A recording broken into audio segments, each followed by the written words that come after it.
again, let me describe you a bit the situation, because again, today it's idyllic and quiet, but at that time, again, you had like thousands of people camping along, especially during ancient times. Practically no decision was taken without asking Apollo. Of course, we wouldn't show up here and ask Apollo which woman shall we marry or something like this, but whatever was related to the social lives of the city-states, like for example, we discover mines. Do we use them or not? Do we attack another city-state? Elections. There's a new thing. What do we do? Things like that. Okay? So again, we're talking about the classical situation. But don't imagine that all of a sudden the Greeks showed up here and they made that huge sanctuary. So again, it was a procedure of about 300 to 400 years to grow and get its classical size I'm describing it. But the worship of Apollo started over here during the 8th century BC, just like in Olympia, the worship of Zeus. And then I was talking to you about the Olympics growing. Same thing happened over here. So if we focus on classical times that we are talking about, imagine that we go back to that Woodstock situation, because no facilities, no toilets, no buildings nearby. The only ones that permanently lived here were the priests. We were only visitors. We would come, worship, make the question, spend some time here, and then go again. Go back to where we came from. Okay? Now, how would this work? Because it was practically impossible to all these waiting people to get an answer. So the locals, the priests, needed, let's say, a way to make something like a selection. And how would they make the selection? Control the sacrifice. Because as visitors, very first thing we had to do when we entered the sanctuary was to pay silver, gold coins, and of course goats, oxen, never human sacrifices. Okay, that's just mythology. I'm talking about animals. Now, how would a sacrifice look like? Like a barbecue. Don't call it a barbecue, it was a very sacred thing for them. But this is how it looked like. So you see the altar right behind you. Imagine that on the top they would put coal. They would make a fire. They would immediately kill the animal, so there was no torture. Cut it into pieces, just like the butcher does, and place the animal on it. Ashes and smoke that went up would satisfy the god or goddess. Blood also that came off the altar. And then we, plus the priests, would consume the meat. That's why I'm talking about a barbecue. The ancient Greeks wouldn't eat meat whenever they felt like it, because it was their mean of transport.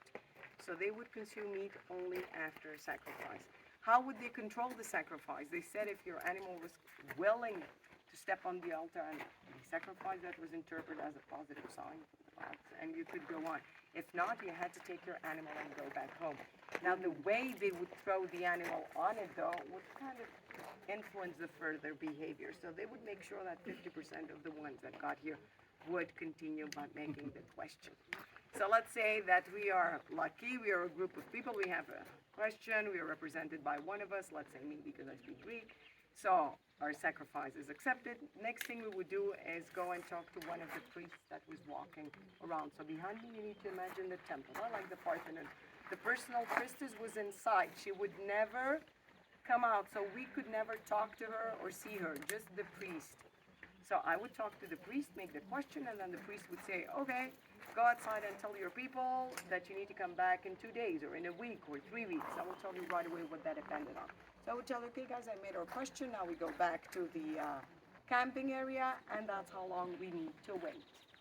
Now tradition says that there was a lady called Pythia, and she was the personal priestess of Apollo. Now we need to understand that Pythia was a function, not a name, as we say Helen or Mary. Pythia is, as we say, the queen, or it was a function, so we had several Pythias through the years. Pythia was a lady of about 50 years old, but notice that 50 at that time is like 95 today, okay? So she was really old and mature and wise enough to speak the words of Apollo, okay? So young priestesses couldn't do it. She really needed to look wise. And she was making the predictions, like speaking the words of Apollo. Tradition says that she would reach the state of ecstasy by breathing in these sacred gases, but archaeologists claim that she would use some stimulating products. She was high, constantly high. This is what was happening. That's why she was not speaking a language. She was rather moving arms and legs. So the poor lady actually had absolutely no contact with the outside world. It were the priests that were arranging everything, but Pythia was their cover. Okay? Now, I know what you're thinking. Why would these people make fun of people, other people? Well, they didn't have the feeling they were making fun of people, the priests. They had the feeling that they would work on a sacred mission.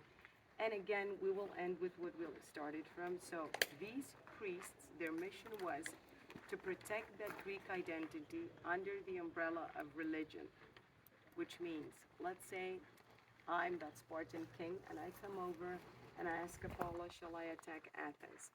Imagine that Delphi was like a perfect spy system during ancient times. So in every city-state, it was like a priest, a link from this place over there, like stationed.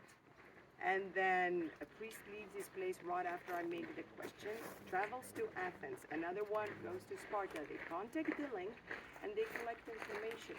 What would that information be? Like how many soldiers, how many weapons does each state? Are they willing to fight? What's the situation down there? Is there a disease? So based on true information, they would come back and give me the correct answer most of the times.